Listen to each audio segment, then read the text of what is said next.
Hi everybody, and welcome to our module on genetic mapping. Let's start by reviewing the principle of genetic recombination. During meiosis, chromosomes exchange segments so that the child inherits a patchwork of parental chromosomes and never an exact copy of one of the parental chromosomes.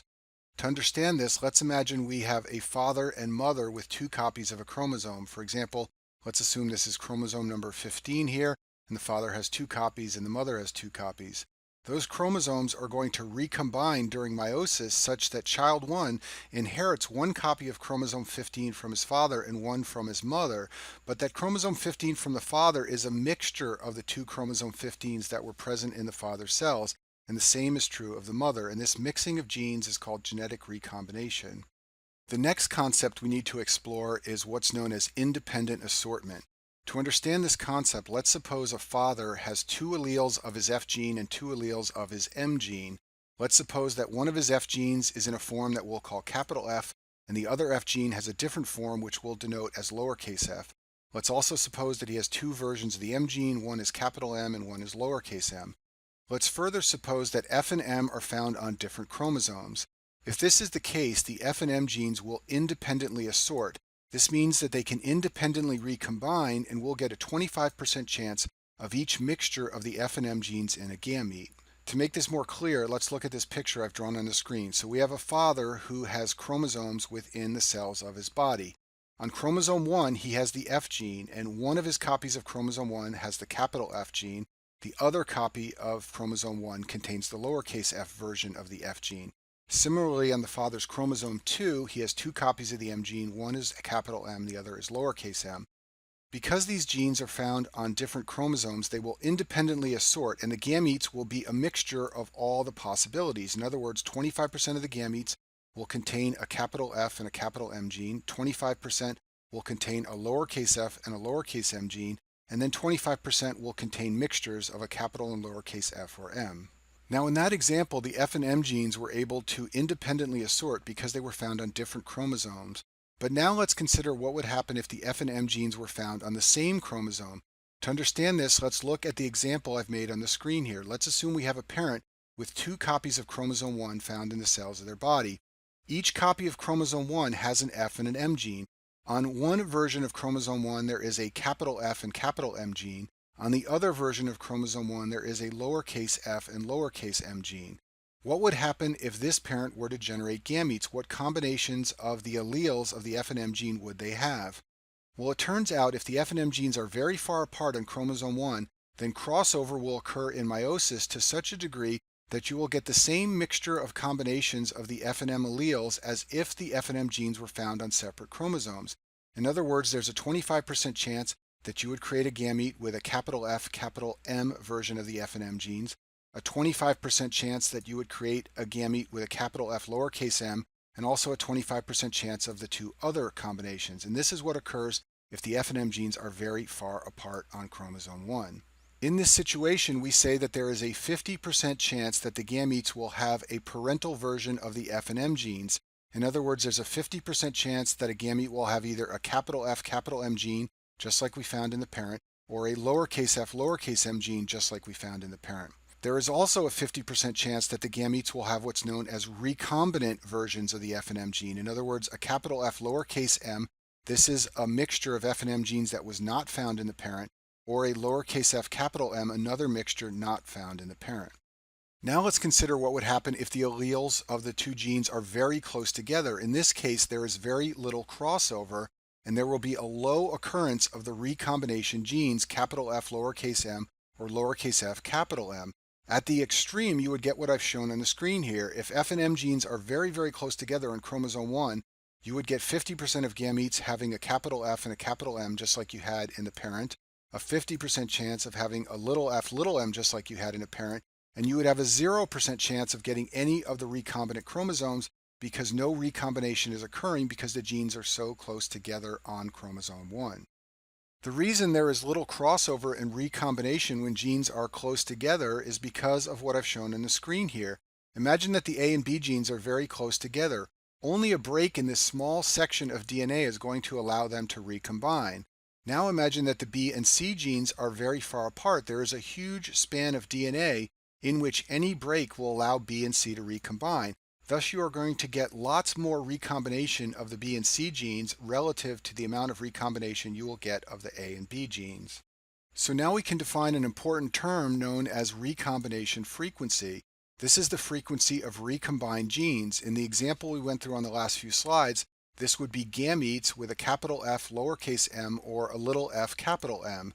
Recombination frequency is denoted by the Greek letter theta, and it ranges from 0 to 0.5. If we go back to this slide here, in this example, genes F and M were very far apart, and the frequency of recombined gametes was 50%. This would be a theta of 0.5.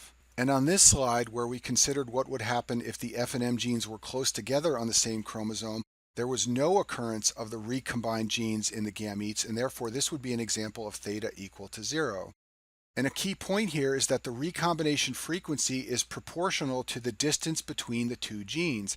If the genes are close together, theta will be 0. If they are far apart, theta will be 0.5. And this can be used to create a genetic map of our genes. So now we've gone through all the concepts that we need to understand in order to discuss genetic mapping, which is also called linkage mapping. This is done by studying large families and tracking the frequency of genetic recombination and using that frequency to determine relative gene locations. So for example, let's suppose we have 3 genes, A, B, and C. Let's suppose that the frequency of recombination of A and B is 16% in a particular family.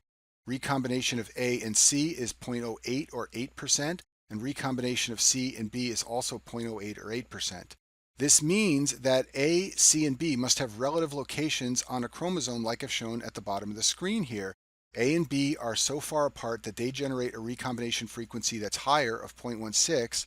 A and B are far apart such that they generate a recombination frequency that is smaller of 0.08.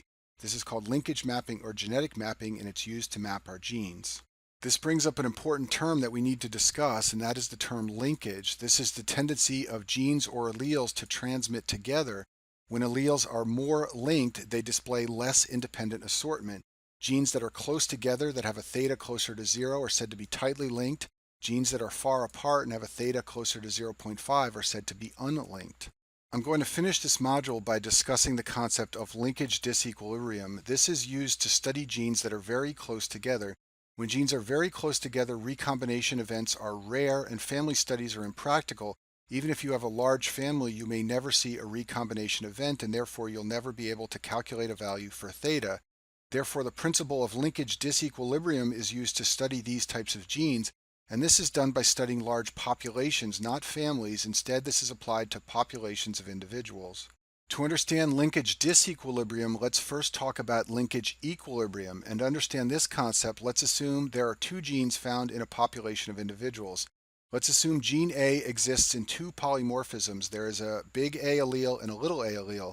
Let's assume that big A is found in 50% of individuals in a given population, and little a is found in the other 50%.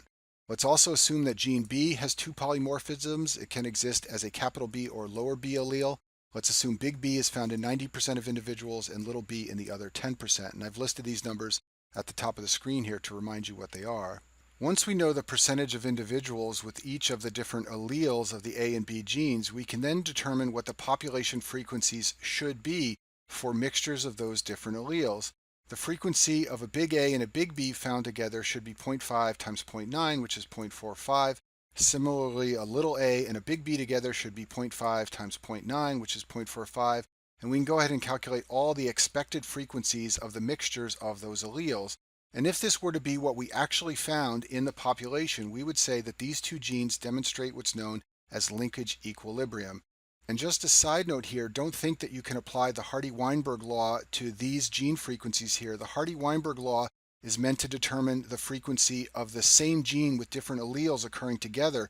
In other words, the frequencies of big A's and little a's occurring together. Here we're talking about 2 different genes, and in this situation, the Hardy-Weinberg law does not apply. So now that we understand linkage equilibrium, we can talk about linkage disequilibrium. This occurs when the population frequencies are higher or lower than expected. For example, imagine if we found an actual mixture of the big A and big B genes in a population of 0.75. That is much higher than the expected frequency of 0.45. This means that this haplotype AB is in linkage disequilibrium, and genes will display greater degrees of linkage disequilibrium when they are closer together, and thus you can use the degree of linkage disequilibrium in a population to study genes that are very close together, too close together to study using families. To understand this more, let's consider a new gene mutation that we'll denote as capital A, and let's suppose that this gene mutation occurs in a gene that is very close to gene B.